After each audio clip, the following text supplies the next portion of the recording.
Crossy, welcome. Thanks for joining as we do our first recording of the podcast for 2021-22 season. What's going on?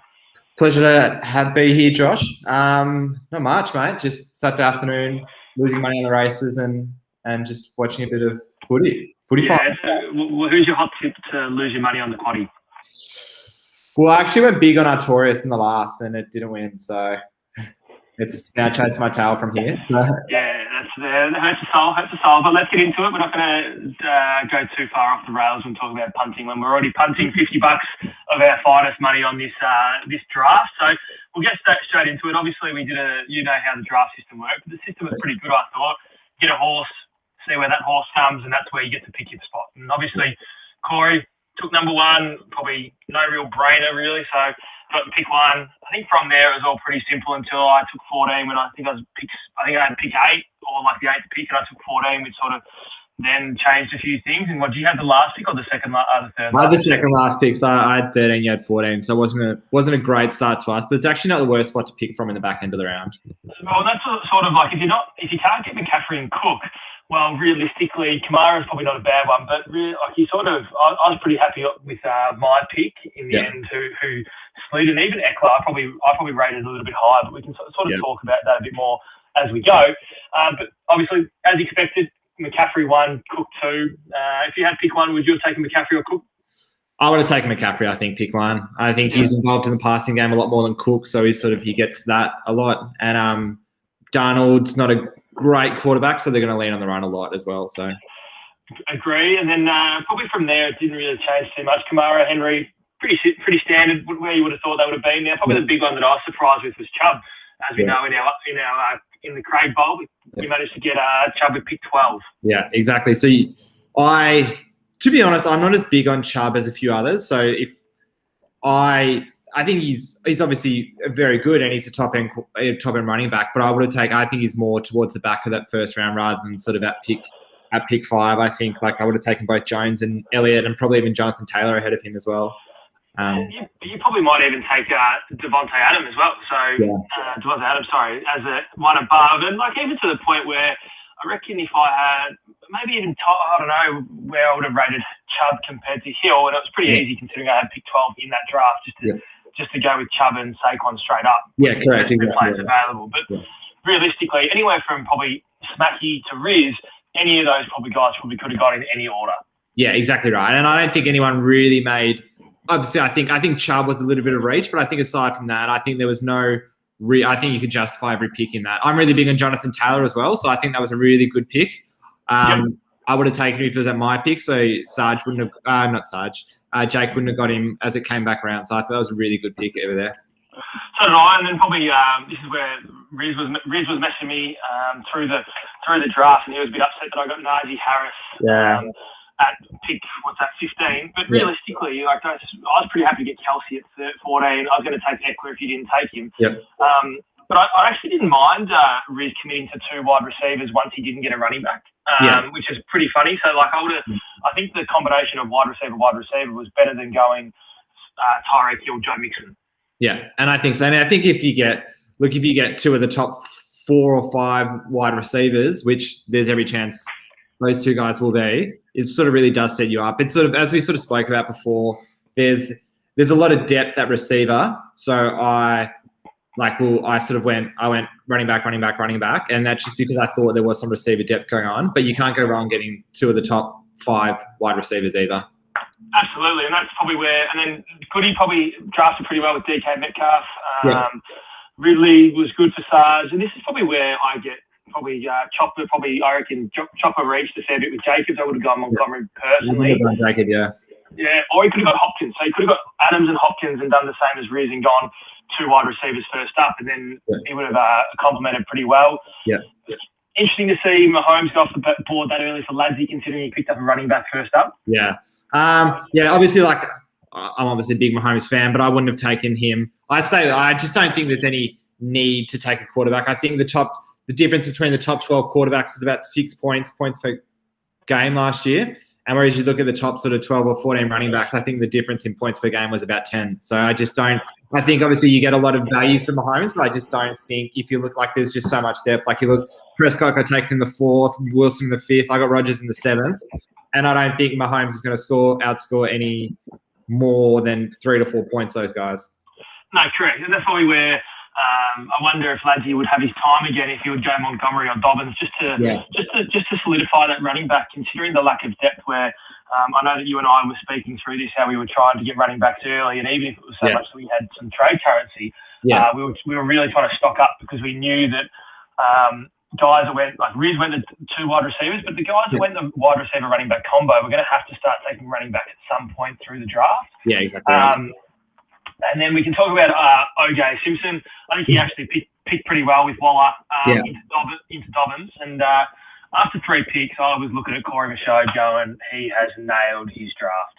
Yeah, exactly right. And I think, look, and I guess that's a benefit when you get it in the first couple picks. You get basically the 2 best running backs, and then you can get a really good either if you're looking at your Kelsey or your Kittle or your Waller in the back end.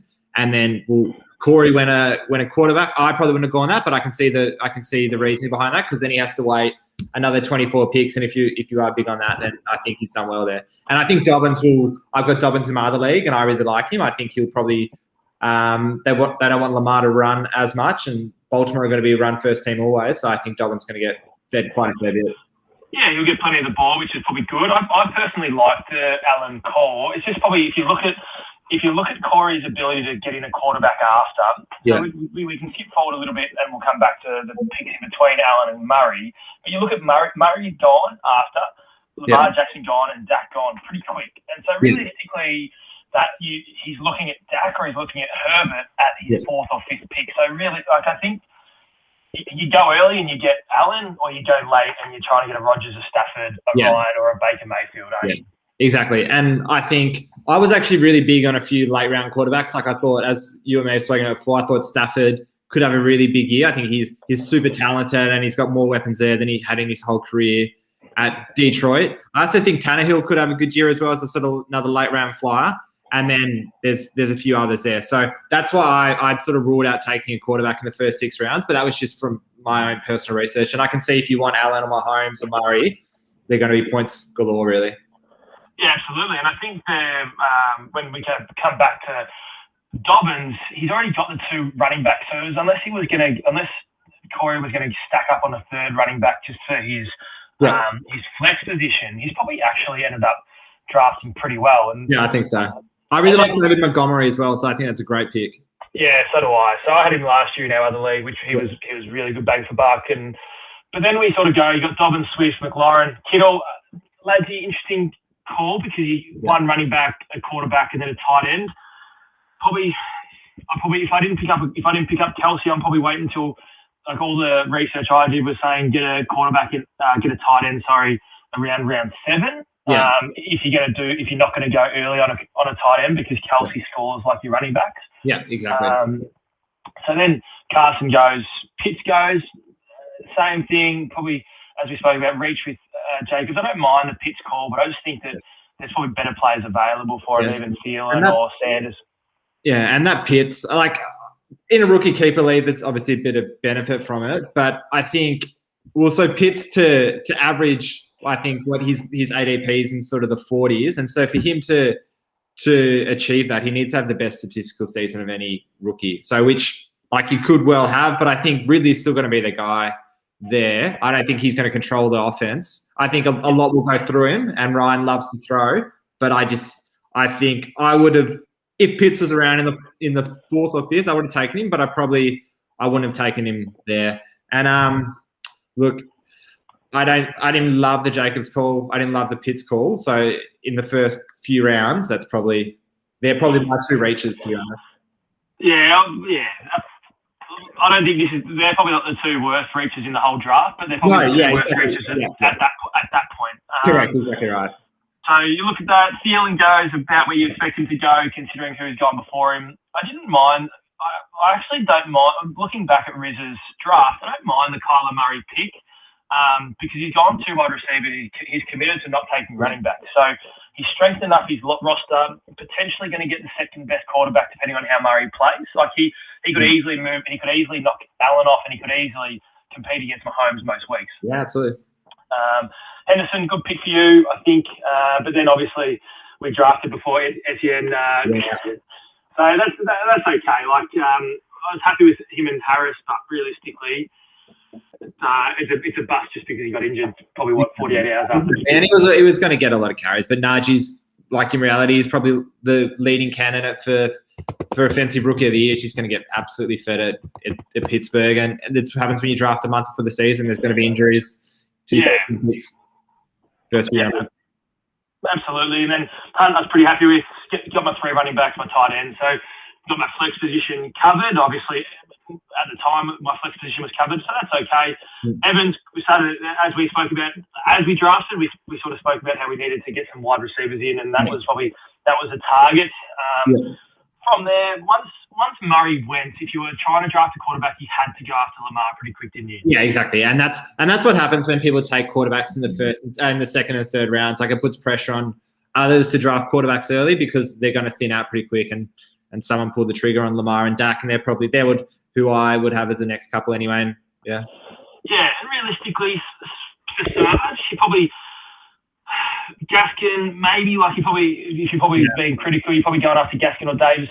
Yeah. In that, if you're looking at a running back, you're not going to reach too far for Robinson, I think. But realistically, if you wanted a quarterback and you really had your heart set on Dak, he's probably not getting to his fifth pick at 9, is he?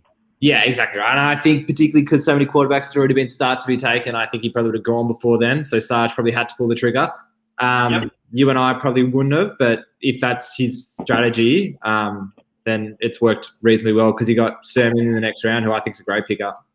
Yeah, and I completely agree. And then we sort of see the wide receivers start flurrying. Corey could pick with Woods, however, he just probably had the worst pick of the draft next. That's pretty close. That's the worst pick of the draft for mine. I think I can't see Gronk producing anything other than a backup tight end sort of score.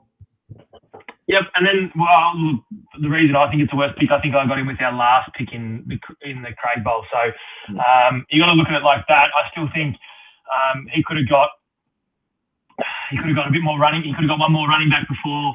Yeah, he could have still got Gronk with pick 13. Yeah, exactly right. No, like absolutely no one was taking Gronk between his last round pick. So realistically, he probably cost himself a little bit of depth at running back in his flex, and he could have even had 2 running backs and 3 wide receivers by pick 6 and set himself up really well. And that's probably the most disappointing thing for Corey is he would have been absolutely set with those picks. Because at that point, he's right up there with probably the best first 4 picks that you sort of have, and then just doing that just puts you on the back foot a little bit particularly because he's now going to wait 20-odd picks to draft again. Yeah. Tyler Lockett, I was hoping would slide to me at 14, which was probably a little bit once a wide receiver started coming. I was probably asking for a little bit too much there. He was probably never going to get to me. Once more Landry, Cooper, Godwin went. So Shawnee picked really well. So he's got his two running backs, tight end, and 2 wide receivers up until this point. And then from there, you sort of keep seeing that consistent. And then we sort of spoke about Chopper picking up Herbert, which probably makes sense realistically. He's probably going to go after him at some point, isn't he? Yeah. So after those first couple picks, I wasn't a massive fan of Jacobs and Pitt. I actually think he's like his next block of picks and obviously taking Adams where he got him. I think that he's got a really good sort of core there at the moment. I think he's sort of, although he took Jacobs and Pitts, I think he's sort of made up for it elsewhere. So I think he's done really well there. Yeah, I completely agree. So sometimes that middle part of the draft can really save you, and sometimes it can really absolutely, as we've seen with Corey, can probably set you up for the season to not go so well. Herbert in reality has sort of top 5 quarterback upside with who he's got throwing it to him and just his talent. So he could easily outscore all the quarterbacks in front of him. 100%. And then I don't mind the call of Tuk to go for a 4th running back. Realistically, Jamar Chase would be the only one that I would think of taking there just to get your wide receiver just sorted because you already got that flex position sorted, and potentially he might have been able to get if he had taken Chase, it would have been interesting to see what Riz would have done. Obviously, Riz was the one that took him. Because that might have been Claypool, or he might have taken Odell. All of a sudden, Edmonds might have still been available because you and I had both our running backs got sorted. So who knows? And that's where you'll never know. But I don't mind the depth that he's gone for there. Yeah, exactly. And like other people have gone skinny running back early, so at a worst case scenario, you do get a bit of trade bait for one of the other ones or him. Yep. And then you completed off your wide receivers, and then I went for my two. Odell, I'm not I was just probably happy to take him on out of potential. If there was, as I said, Lockett was my first. I always thought Claypool would sort of get to that area, but I wasn't going to. Juju was one that I sort of thought about, but I didn't really want to have Harris and Juju. Yeah, exactly. And sometimes it's hard taking a couple in the same offense, but I think Claypool, he's going to be their number one receiver there. Ben's elbow's a little bit better, so he's going to be able to throw downfield a little bit more. I really like Claypool, and I was tossing up between him and Higgins, and just purely went Higgins because I think he's probably got a better quarterback in Burrow next year. Yeah, absolutely. And that's where the three running backs. So you took your fourth. Calvert needed to get his second. Reed started taking his first, and so probably once I saw that from Viz, that sort of changed my draft strategy a little bit quick, because I was probably looking to get a running back again with my next couple of picks just to solidify some potential trade currency. And then we started to see some tight ends go, and then as we spoke about, just the 7 of the next 8 picks were wide receivers. Yeah, and that's pretty standard around this part of the draft. I don't think there was a few that I probably wouldn't have made, but I think for the vast majority, I think it wasn't a bad sort of little round or two. No, absolutely. And that's sort of where you talk about that draft of wide receivers, the fact that 7 of 8 can go, and you're probably happy. DJ Chark was probably the only one that I personally was trying to avoid, but 7 of 8 is not bad. Smackie's probably gone a little bit early to Tommy Brady, just because you know that he can start off slow. Yeah, exactly. And he'll be good by the end of the year, but realistically, at this point, there's probably better players available than Tom Brady. Yeah, exactly. I think even if you look at it like at the next mid-round, I would have rather taken Damian Harris. I think he's going to absolutely ball out at New England. I think you'd rather sort of Chenault, Ronald Jones and Fournette probably going to be a bit of a backfield. I would have taken all those above Brady, and I think you could have got him probably in his next way round anyway. Yeah, agree. And even potentially got him at 8 and over. We can talk a little bit earlier about Stafford and Rodgers. Rodgers was who I wanted, and obviously once you took him, I was taking Stafford. Yeah. If Brady was available, I'm still taking Stafford. Yeah, exactly right. And the same at Rodgers. So we wouldn't have changed mine. And I would have taken both the next quarterbacks over him as well, and Tannehill and Hurts. So yeah, agree. And this is where Corey probably made another mistake going to defense. He sort of he did a very AFL draft style, didn't he? Try to fill the position rather than base it on what's available. Yeah, and that's I guess first fantasy you can sort of see why, but look, in reality, in our other league, the defenses don't start going off the board till like 11 or 12, rounds 11 or 12. Because I can understand why the call was Pittsburgh, though. Like, they're probably going to be one of the best. But it's more just that. And in fairness to Corey, he looks back and goes, well, Chopper took a defense and so did Riz. So you can sort of say that he started that. I don't know how many of those defenses would have got taken if he hadn't taken. Yeah, exactly right. And that's the same thing when someone takes a quarterback early. If someone's taking a defense and someone really wants a defense, which is fine because they can score reasonably well sometimes, it sort of forces other people to make those moves. So you do sort of dictate the next round a little bit, particularly if you're doing it at the start of the round. Yes, and especially his back-to-back picks. So he got his two. He actually picked up well. We spoke about Gronk, but he's now got his 2 running backs, 2 wide receivers. So he's actually set himself up really well from the basis positions apart from his tight end. Yeah. And then, as you said about Harris, I reckon he's going to have some fantastic numbers at New York. Yeah, I think so. So that's more what I was saying. Like, I think, yes, you can, like, Pittsburgh are probably going to be one of the top 5 Ds, but I think Harris has sort of top 10 running back upside, particularly with Mac Jones and Cam Newton under centre. Neither are going to have great years touchdown-wise. So I think Harris is going to get absolutely fed. Yep, and that's where you look at it and you go, if he was to take Harris instead of that Pittsburgh defense, you're looking at it going 3 running backs, so he's got his flex covered, he's got his 2 wide receivers, and then he's got his tight end. So in his first 7 picks, he's got his starting 7. Yeah, exactly right. Yeah, correct. And he's got probably arguably the best running back core out of anyone if he takes Harris at that pick. Absolutely, I completely agree. So Tonyan, I think that's pretty fair for Tonyan. That's where I'd probably would have, if I didn't have Kelsey, I'm probably looking at a running back, a tight end around this mark. And, absolutely. And so I think Boz has actually come up with a really good roster. A little bit of trade currency with his wide receivers, or just a little bit of depth in his flex position. Yeah, I agree, and I think that's good. And like as I was sort of the same as you, I wasn't massive on DJ Chark. Particularly, he's got a broken hand, so he might carry them to season. But I think if you look at his actual, I think he has the potential to be a 1,000-yard receiver as well. So I think he's done really well. Deontay Johnson's an absolute stud, and then Justin Jefferson is now the lead guy in Minnesota as well. So he's got great wide receiver there as well, and he's got his running back depth. Yeah, and then Smacky, really good. Yeah, same thing. Really solid strategy. Instead of having a tight end, he's got a quarterback. Yeah. Really, so he's probably set himself up well for success over a long period of time. Yeah. 2 running backs, probably as per expected with the teams that they've already got. Yeah. And that's sort of where you sort of look at Ladgy, and that's where like Rizzo just committing to the 2 wide receivers. Yeah. Ladgy going the 1 running back. He sort of had to go running back at this point, and that's where he had to go Moss. And the Rams defense is probably just off the basis of Pittsburgh getting picked up. I don't mind the call, probably top 3, top 5 regardless. Yeah. But probably only justified then because Riz picked up a defense with exactly. Slater or something. Yeah. Just solidified his wide receiver depth. Yeah. Realistically, didn't miss out on much because he got Tannehill with his next pick, and it would have been interesting to see if another quarterback had gone here, what would have happened, but he took the risk and ended up coming up trumps. Both you and I thought he was going to take Tannehill at that pick. Yeah, correct. Exactly right. And then from there, Gesicki, good pick. I reckon that's a great pick. I reckon I've got him in our other league. I think he's a bit of a touchdown machine in Miami, and Tua showed last year that he likes throwing to him. So I think that's a really good pick.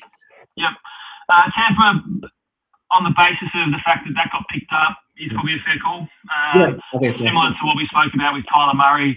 Once Mahomes and Allen went, if you wanted to go with the quarterback, it was probably the perfect time to go with. And I'm not sure if Riz looked at it, but he would have seen that you and I both needed a quarterback. So he would have thought he could probably get a running back in the next round. And if he was looking at James Conner, then I think it's worked out well. Not sure if he was thinking that, but if he was, it's smart thinking. He wasn't very happy with me when I took Fournette though. So that was so I did stuff him over a couple of times. I did take 3 picks in the space of 8 picks. I took 3 picks that he was looking at to take the next one, which was pretty funny. And I said to him after round 1 when he took Diggs, I said if he had gone Najee Harris first pick, I still reckon he would have got Diggs at his second and third pick.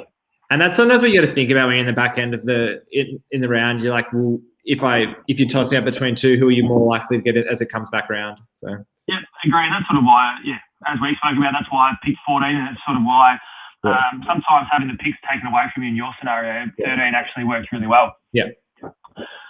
Fournette, I was pretty happy with. Rodgers, I was flat as at you, but I wasn't too upset. I was more just like I would have rather had Rodgers, but I'm pretty happy with exactly. And I think you couldn't have gone wrong. As I think at the time we were talking as well, and I was really tossing up Stafford and Rodgers. You just don't know if there's been any how Rodgers is back in Green Bay. So it's a little bit of that, but I think Stafford, he's got more weapons than he's ever had, so I think he could have a massive year. So I really liked him as a top 5 quarterback upside. Yeah, and then we saw Riz consolidate his running backs, which is a good pick, as we just spoke about when we said about the Tampa, because he's got Jamar Chase potentially his flex, got 2 running backs, and then obviously Calvert's got his complementary running back to give himself some depth at either running back or flex. So it's not a bad little draft team now from Zach Calvert. Yeah. Baltimore just probably off the basis of defenses going, but realistically, Goody probably could make that call because he got 2 running backs, 2 wide receivers. 3 running backs and 2 wide receivers. So on the basis, he's coming together with a really nice team. Yeah, absolutely. And so once, I guess, if he does feel like he's pretty happy with that and he's starting thing, then I guess you can start to feel your defense. I feel like I've plotted Chopper's drafting strategy a little bit so far, but this is why Gronk as the worst draft. If you've gone early on a defense, you don't need to go early on a backup defense as well. I think the funniest part was everyone's reaction. We weren't sure if it was a mistake. We weren't sure if it, we were like, it's an interesting pick. And realistically, if he was to be able to, so he went a questionable running back first up, But then as we said, he consolidated well with 2 wide receivers. Yeah. So if he was using that defense pick to potentially get some trade bait for a running back, good on him. Yeah. Good on him. That's probably a really safe strategy because he's probably got arguably 2 of the best 3 defenses in the league. Yeah. And potentially, depending on how, like, as we look further down the board, like the Dolphins and Giants go, well, potentially I could see myself parting with Fournette if some of my other wide receivers or running backs do go well. So if there's a long-term play behind that, potentially he's actually done it okay. Yeah. Just not for me. Nah, and I wouldn't have done it either. I think there's enough out there that it wouldn't have been what I would do. No, absolutely. We skipped over Sarge's pick of Michael Thomas, which I sort of like. I did like. Yeah. In the 8th round, you never know. He comes back from his injury and could dominate. He was a first-round pick last year. Yeah, exactly. No, I think the Thomas pick's fair. Whether he comes back, he'll come back in the first half of the season sometime. He'll go straight to being the number 1 receiver there. So I think it's a pretty good pick and just stash him on your bench. Yep, absolutely. Tannehill, as we expected, we sort of spoke about, we touched on that a fair bit. And then from here, it sort of wasn't so much a dog's breakfast, but you could have seen any of these guys go, and even some of these guys up until probably Samuel, going in any stage here, depending on what they had in their own team. Right. And now it's sort of just people either sort of solidifying the wide receiver depth or sort of slimming back their running back depth is what really should be happening around here, I think. People taking the tight ends, like I took a tight end in this round. I really like getting Higbee where I did. Like I think probably like getting Corey Davis in this round from Took was I really think an absolute steal. And probably looking at the preseason games, I think he probably should have gone 2 or 3 rounds earlier. But I think that's part of the problem when you do draft a month out. So there's been one preseason fixture we sort of saw, and if depending on what's going on. But in a keeper league, Trevor Lawrence is a really good pick. I got him. Obviously, I picked up Allen in the other one, and then I just said, well, I can just keep Trevor Lawrence for the whole season, and hopefully he goes bang. Yeah, exactly right. And as long as you don't get into injury trouble or some depth trouble, then you just sits there, which you just bank on yourself being able to manage it well enough. And realistically, I probably would have taken Lawrence with my next pick. And so I reckon Boz has actually done pretty well there. Yeah. And he solidified quarterback with Kirk Cousins because he knows that you can just start Cousins. He's going to get you 20 points every week. I don't mind the Cousins. I actually don't mind Cousins as a fantasy quarterback. He's pretty reliable. He's going to have some fucking horrible games, but he's going to be pretty productive most weeks. 100% agree. Boyd's, I think Boyd's a little bit of a steal here. Like probably slid a little bit further than only because of the depth at wide receiver. He's this far. And then Brown, I like. That's a really good backup option from Corey. And then Shawnee took probably Baker. Yep. This is where the controversial moment came where we had to redo the pick, wasn't it? Yeah, it was. This was it.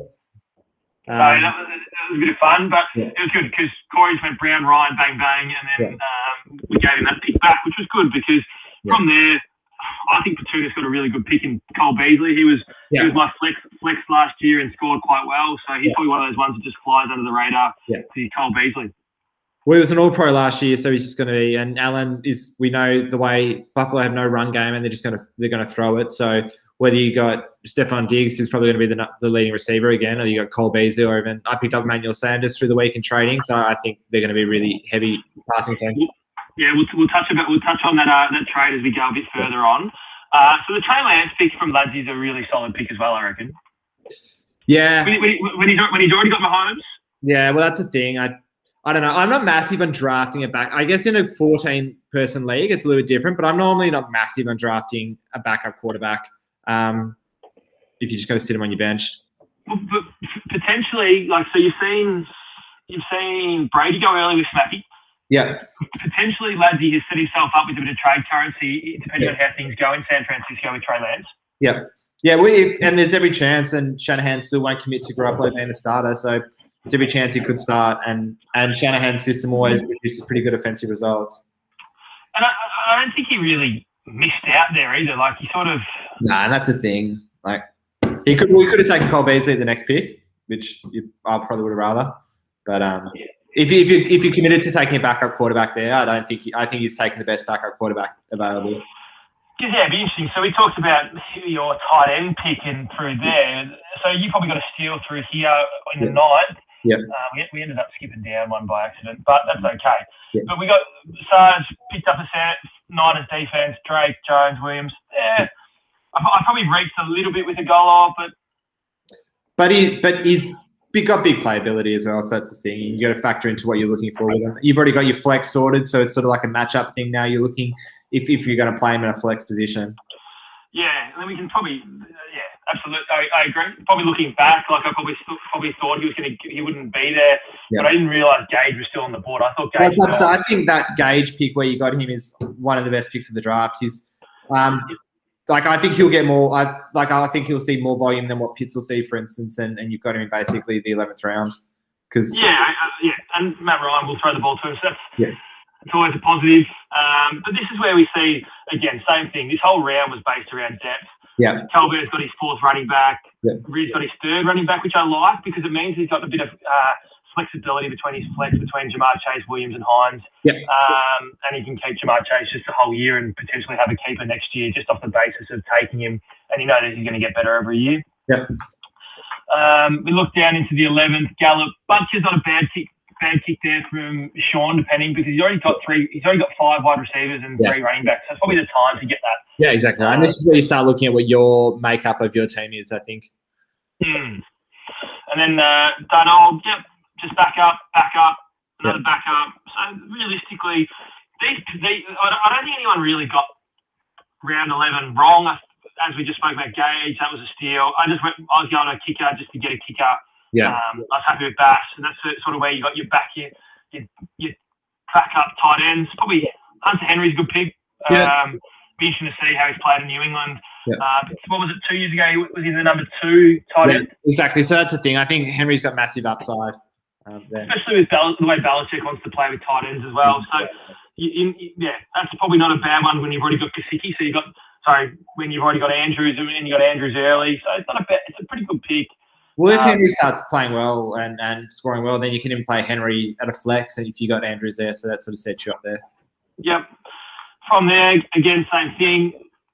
Pretty simple. Bernard gives Ladsy a bit of depth. Yeah. As we spoke about with Cousins. Wilson's not a bad one.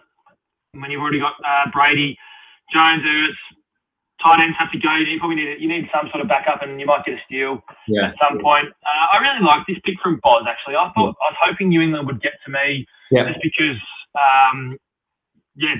that's who I wanted. Yeah. And then obviously once that was gone, I think everyone realised, got to get my defence.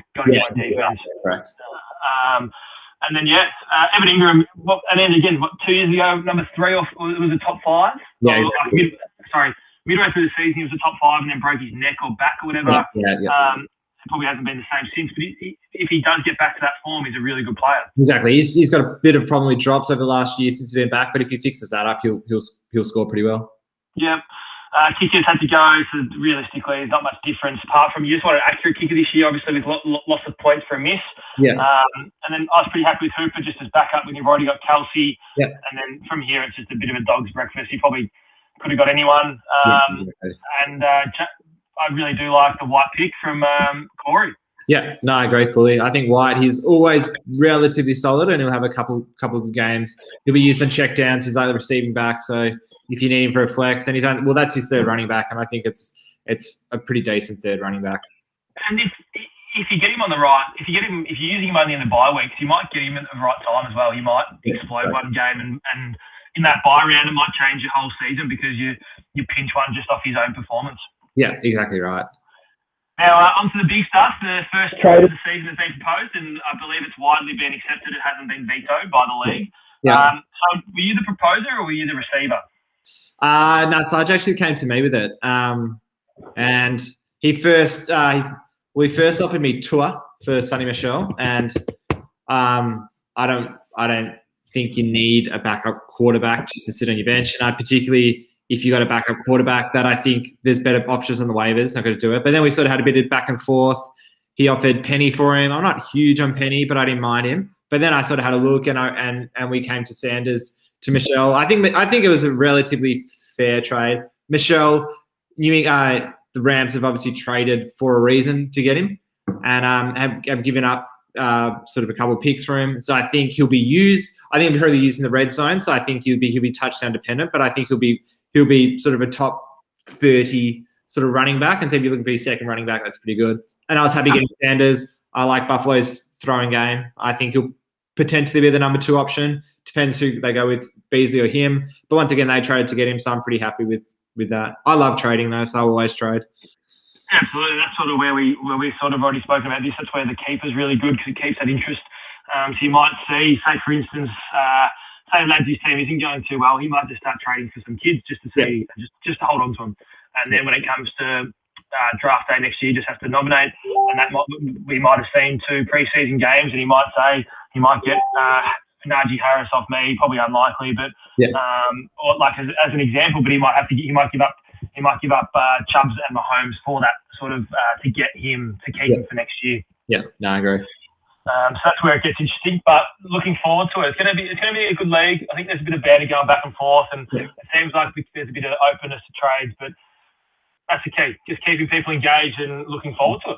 Yeah, exactly. And I think it should be a good year if everyone sort of buys in, which everyone is at the moment. I think everyone's got a pretty good roster. I think everyone's got a couple of weaknesses and a couple of strengths in their roster. So I think there's lots of people to target in opposition. But no, I think it'll be good. Now, if you were giving a rating, who would you rate as the best drafting team so far? Aside from myself? Take away the NFL ratings that they gave us because they're absolutely dog shit. Yeah. But yeah, give us your top 3 in any order and just talk about why you like them as one of them. Yeah.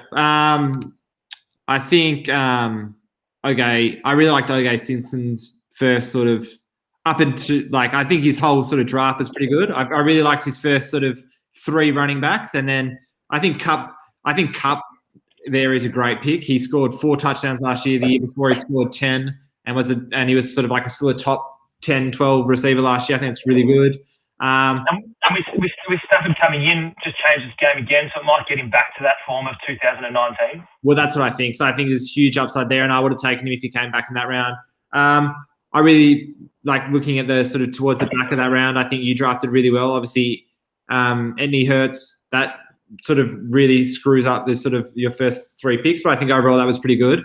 And I actually really liked the way sort of the middle took drafted. I think up until if you look at it, you've got some steals with Corey Davis late. I think Tannehill's a pretty good quarterback.